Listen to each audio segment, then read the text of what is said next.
ये बहुत सावधानी की बात है और जीवन में, सबके जीवन में एक बार ये प्रश्न खड़ा होगा।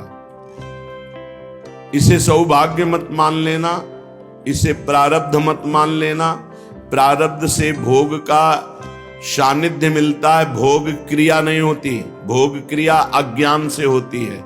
प्रारब्ध से सामग्री एकत्रित हो जाएगी, भोग का संयोग का वो सब प्रारब्ध रचना कर देगा, लेकिन क्रिया अज्ञान से होती है, क्रिया कामना से होती है। इसलिए कह रहे हैं, यदि राधा माधव के प्रेम रस में डूबने के मार्ग में उपासक चला तो उसके जीवन में एक बार ही सही पर ऐसा अवसर आएगा कि वो परस्पर विपरीत शरीर का भोग करने का प्रश्न माया खड़ा करेगी।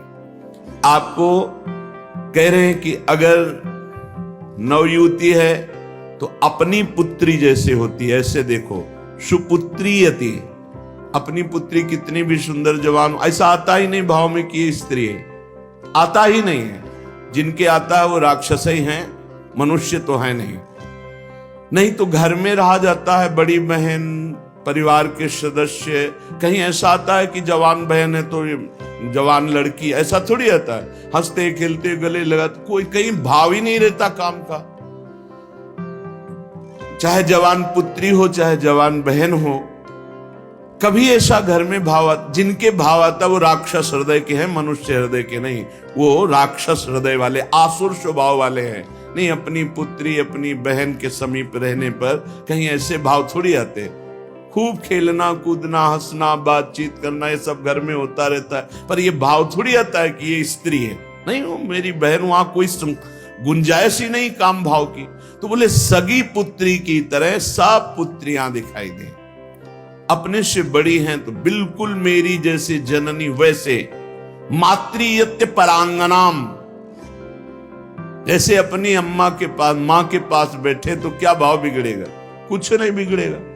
कैसा भी जवान लड़का हो, मां अपने ऐसे हृदय से लगा के दुलार करती है, समझाती है, बुझाती है, डांटती है। वहां काम भाव आता है क्या? मां के गले लगने पर, बहन के गले लगने पर काम भाव आता है क्या? बेटी को हृदय से लगाने पे काम। जब साधारण सांसारिक पवित्र भाव में काम नहीं आता तो तुम तो परम पवित्र भगवान के भाव वाले हो, तुम्हारे अंदर कैसे काम परास्त कर सकता है? मातृयत्य परांगना, ये आएगा प्रश्न जीवन में। पुरुष है तो स्त्री के प्रति, स्त्री है तो पुरुष के प्रति। साधक बहुत सावधान रहे, माया प्रश्न करेगी। घूमते रहते हैं माया के पार्षद, घूमती रहती है माया की पार्षदी। बहुत सावधान, जाके संग कुमति मति उपजय करत भजन में भंग, तजोरे मन हरि विमुखन को संग। बहुत कीमती जीवन है, सिद्ध बात समझ लो, संकोच की बात नहीं। हरि को रिझाओगे तो वैकुंठ का द्वार, वृंदावन के दिव्य धाम का द्वार, साकेत द्वार, कैलाश धाम का द्वार खुलेगा। और जगत के शरीरधारी को रिझाओगे तो आखिरी द्वार वही है, मलमूत्र का, और कुछ नहीं। हमारी बात मान लो, संकोच करने की बात नहीं है। हम वहीं से पैदा हुए हैं और वहीं की आसक्ति से फिर दुर्गति को प्राप्त होंगे।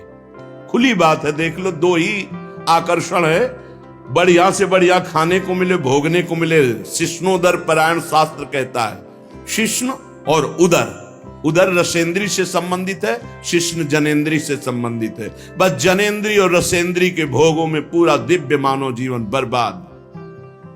श्रीपाद कह रहे, यदि राधा मुरलीधर के प्रेम में मगन होना है, बहुत सावधान। ये मत समझो कि माया कब किस रूप में कहां प्रश्न करती है। वो जननी है, वो अपने बेटे को पुष्ट करने के लिए कोई भी प्रश्न कर सकती है, लेकिन अपनी दृष्टि, महाप्रभु चैतन्य देव रुदन कर रहे हैं, हा गोविंद हा कृष्ण। दो वेश्याएं पहुंचती, एक कहती कितना ये रुदन कर रहे हैं, बोले मेरी जैसी नहीं मिली होगी इसीलिए ना। अभी देखो इनका रुदन बंद करते। वो क्या जाने कि जो हरि के आशिक हैं उनको हरि माया आकर्षित नहीं कर सकती। भगवान का एक विशुद्ध प्रताप बल भक्तों की रक्षा करता रहता है। वो जाकर के विनोदास्पद बातें करने लगी। महाप्रभु चैतन्य देव ने कहा, मां बस करुणा कर दो, श्री कृष्ण मिल।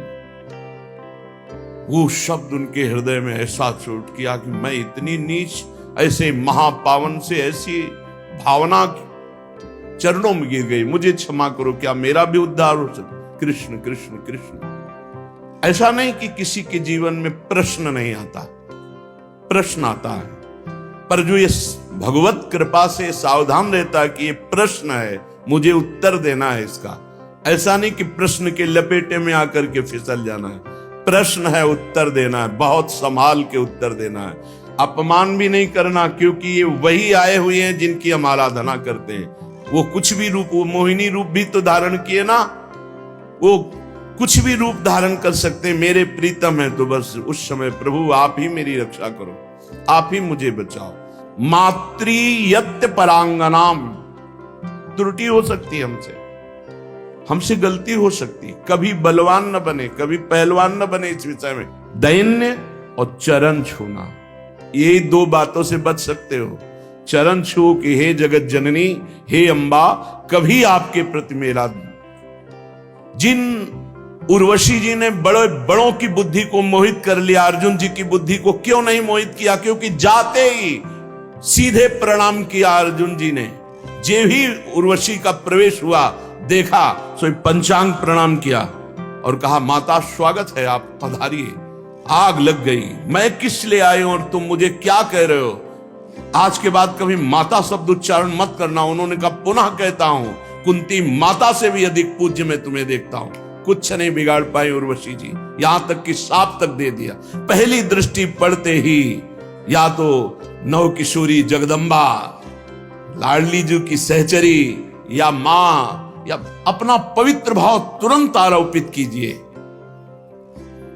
और स्त्री शरीर को लिखा है, भ्राता पिता पुत्र निज जैसे,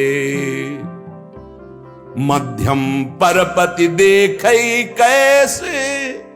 भ्राता पिता पुत्र निज जैसे, बराबर का है तो सगा भाई।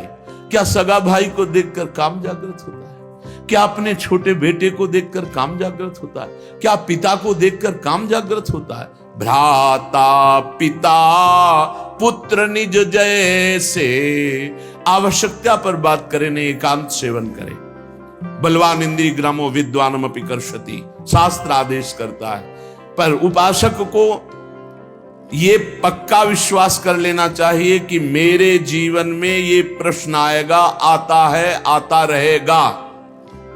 अगर इससे निकल गए आगे तो यो राधा मुरलीधरांग कमल प्रेमैक मात्रियति। बहुत सावधानी की जरूरत है। देखो, कल वर्णन हुआ था साधना में भय और प्रलोभन, ये दो चीजें भेजी जाती हैं। इनसे जो पास भी भगवान ही करवाएंगे। ये सत्संग सुनने को भगवान ही तो संयोग बना रहे हैं, ये भगवान ही तो प्रेरित करके आपको सुनवा रहे हैं। इसलिए सावधान। ये प्रश्न है, आपके पास 1 करोड़ रुपया जमा किया और आपका मन हुआ कि अरे मैं फंस गया क्या, तो 1 करोड़ यमुना जी में फेंक दो, मुक्त हो गए। लेकिन एक बार जीवन में फिसल गए तो उसकी पूर्ति नहीं होने वाली। हम कह रहे हैं अरबों रुपया एकत्रित हुआ, मन में आया सब छोड़ के भाग गए, राधा राधा राधा राधा, जो जहां वहीं छोड़ दिया, कुछ नहीं फंसे। लेकिन एक बार फिसल गए काम में तो उसकी पूर्ति कैसे होगी? वो तो नहीं होगा। वो तो चित्त पे संस्कार बन गया और आपका संयम भ्रष्ट हो गया। एक बार बालू का बांध टूट जाए तो दोबारा बांध बांधना बहुत कठिन बात है। एक बार योगी भ्रष्ट हो जाए, दोबारा योगी अपने योग पे आना भगवान के बल की बात है, दूसरी बात नहीं। जैसे बालू का बांध फूट जाए तो बांधना बड़ा कठिन है, ऐसे ये ब्रह्मचर्य, ये सतमार्ग, ये इंद्रिय निग्रह, ये बालू का बांध है, बहुत होश से। मातृयत्य परांगनाम स्थिर चरम सत्वम सुपुत्रीयति। बड़ा पवित्र भाव। और ये भाव जब अचानक संयोग हो जाए तब संयोग से बचने की पूरी वृत्ति रखे उपासक। जब तक कोई बहुत ऐसा संयोग की बात बन जाए कि बात करना ही है, तो उसके चरणों में दृष्टि रखते हुए, मुख की तरफ दृष्टि रखते हुए साधक कभी बात नहीं करते। नहीं, चरणों पर ऐसे दृष्टि रखते, जी प्रत्युत्तर कम शब्दों में और बस भाग ले। अपने को सूरवीर मत समझे। ये भगवान की प्रचंड मोहिनी माया का आकर्षण हमारे चित्त में बलात् हमारी निष्ठा को परिवर्तित कर देगा, यदि हम अधिक समय साथ रहें, अधिक समय बात करें, अधिक समय हंसी मजाक करें, तो हम फिसल जाएंगे। ये खाइयां हैं जिनसे हम भगवान को नहीं प्राप्त कर पाते और इनमें हम फिसल जाते हैं। बहुत ही सावधानी की जरूरत है। हमारी एक एक वृत्ति भगवान अंदर बैठे हुए देख रहे हैं। उस जो जल रही वृत्ति काम क्रोध आदि को ना भोगने से, वो भगवान हिसाब आपको इतना आनंद प्रदान करेंगे कि रोते रहोगे। पर कुछ समय के लिए आपको अपने मार्ग में बहुत संभाल संभाल कर पग रखना है। अगर अपना कल्याण चाहते हो, सुंदर बुद्धि चाहते हो, भगवत मार्ग में अग्रसर होना चाहते हो, तो गोस्वामी तुलसीदास जी की चौपाई याद रखना। जो चाहे आपन कल्याणा, सुजस सुमति शुभ गति शुभ नाना, सो पर नारी लीलार गोसाई, तजौ चौथी के चंद की नाई। जैसे चौथ के चंद्रमा को देखने से कलंक लग ही जाता है, ऐसे ही जो पराई माता बहनों की तरफ ऐसी गंदी दृष्टि या बार बार मुख की तरफ देखना, तो हाव भाव आदि के द्वारा चित्त का आकर्षण होकर मलिन हो जाना स्वाभाविक है। जैसे चौथ के चंद्रमा को देखने से कलंक लगता है, ऐसे जो साधक अपना कल्याण चाहता है, सुमति चाहता है, शुभ गति चाहता है, उसे चाहिए कि चरणों की तरफ देखकर बात करे।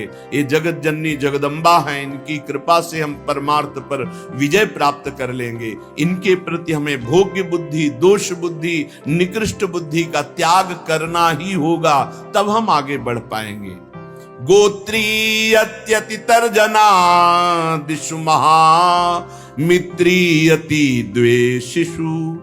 यदि हम भगवत मार्ग में चल रहे हैं, कोई हमारी निंदा करता है, तर्जना करता है, तो जैसे अपना भाई, अपना घर का, अपने गोत्र का, परिवार का कोई लड़ाई झगड़ा करे, तो ऐसा अरे घर का आदमी कोई बात नहीं, ऐसे टाल देते हैं, ऐसे भाव रख लेते हैं। या हम भाव रख लेते हैं भगवान के द्वारा विधान किया हुआ भेजा गया है, कोई हमारे प्रारब्ध का क्षय हो रहा है, और जो हमसे विद्वेषी, उसे हम महामित्रवत भाव रखें। नहीं, हम में और संसारी पुरुष में क्या अंतर। करत जे अनुशहन निंदक, तीनों पे अनुग्रह करो। अपने शरीर को जैसे हम प्यार करते हैं और दूसरे शरीर से हम उदासीन रहते हैं, ये संसारी पुरुष का लक्षण है। और भक्त अपने शरीर से उदासीन रहता है और दूसरे शरीरों के दुख को अपने शरीर जैसा मानता है। ये भाव होता है। अपने शरीर में कष्ट है कोई बात नहीं, लेकिन दूसरे के शरीर का थोड़ा भी कष्ट उसके हृदय में पीड़ा पहुंचा देगा।